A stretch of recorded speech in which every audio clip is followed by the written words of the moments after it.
Bienvenidos a este nuevo día de trabajo. En esta oportunidad desarrollaremos el curso de razonamiento verbal.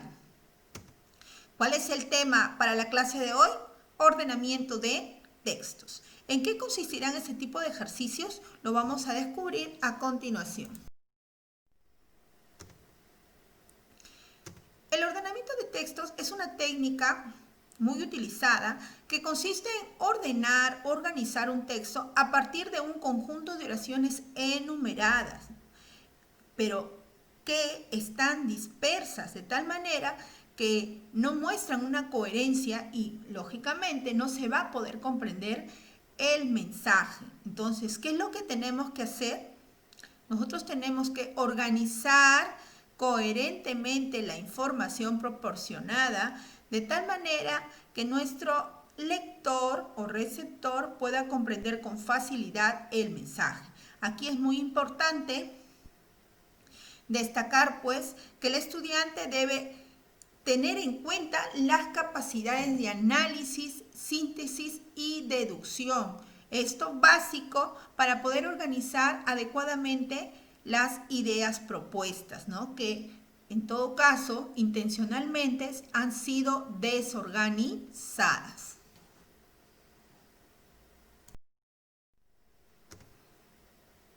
Pautas para la solución. ¿Cómo desarrollar este tipo de ejercicios? Si bien es cierto, este conjunto de oraciones no viene con un título, no presenta un título donde se sintetiza pues el contenido. Entonces, ¿nosotros qué debemos hacer? Primero, leer cada uno de los enunciados propuestos para luego identificar el tema. ¿Esto por qué? Porque nos va a orientar a la comprensión de los 4 o 5 enunciados que se proponen posteriormente. Hacer un previo orden secuencial de los enunciados señalando el plan que obedece a ciertos tipos de ordenamientos. Puede ser causal, puede ser cronológico, puede ser deductivo, en este caso expositivo o científico académico. Entonces nosotros vamos a poder encontrar el tipo de organización que se plantea en el ejercicio, ¿no? Comparamos el orden secuencial previo con lo que ofrece las alternativas múltiples, porque ya hemos visto la estructura de este tipo de ejercicios, ¿no? Un conjunto de oraciones enumeradas, alternativas múltiples que se presentan, dentro de las cuales hay una respuesta adecuada que contiene el orden de los textos. Y por último, vamos a marcar la opción más adecuada. Estos sí, los ejercicios se presentasen con alternativas, ¿no? Para formular en este caso la estructura deseada.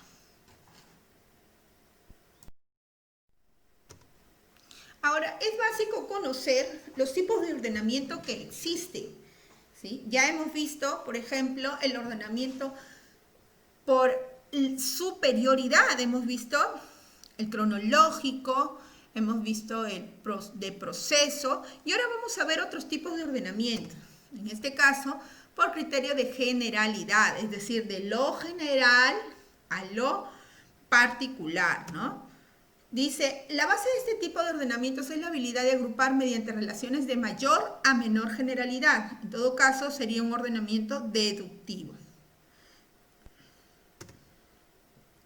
Y aquí tenemos pues un texto, como les decía, está organizado en función a un conjunto de oraciones con un número correspondiente, que están desorganizadas. Con ello dificulta pues la comprensión. Entonces vamos a analizar cada una de las oraciones y determinar cuál es el orden correcto. Los beneficios de vivir basándose en principios difícilmente se ven a corto plazo.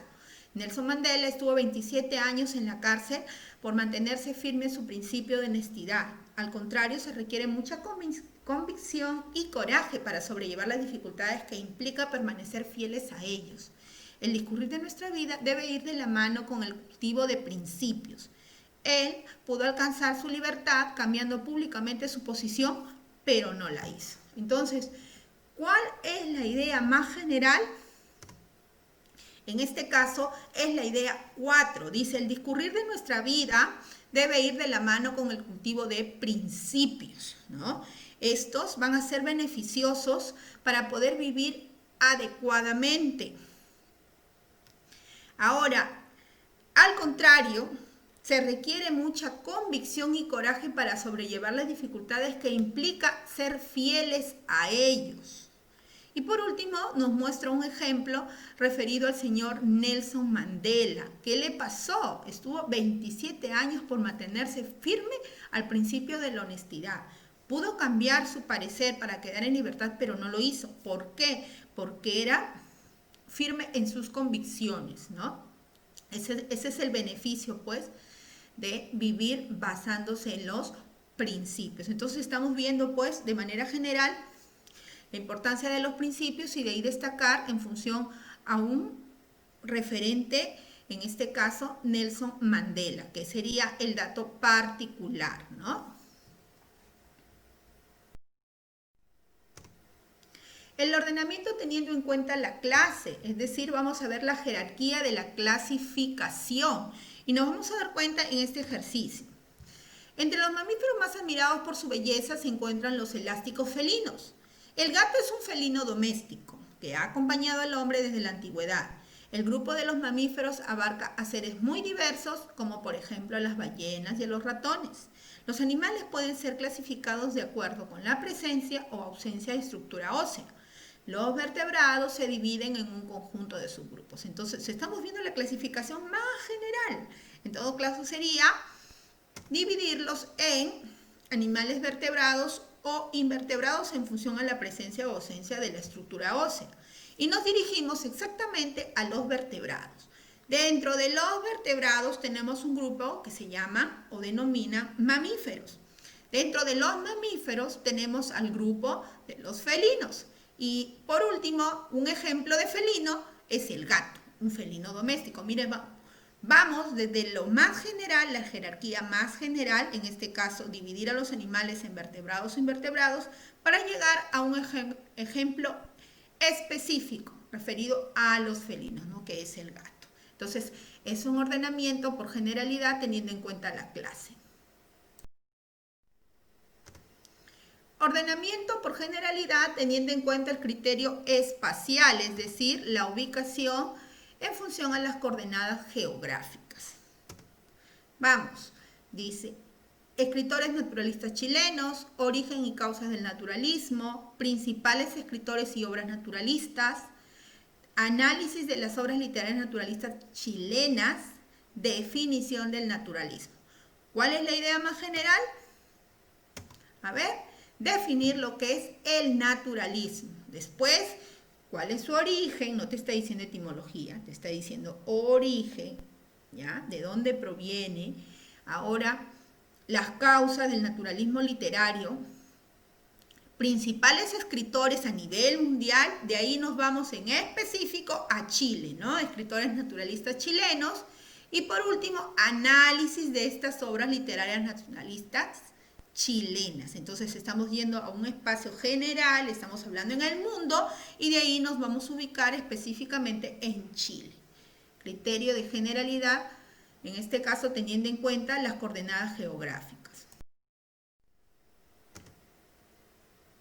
Ahora sí, vamos a poner en práctica lo que hemos aprendido. Ya con este hemos analizado todos los tipos de ordenamiento, desde grado de superioridad que hemos visto la semana pasada, ahora estamos viendo generalidad, científico-académico y subjetividad, ¿no? Vamos a ver este ejercicio.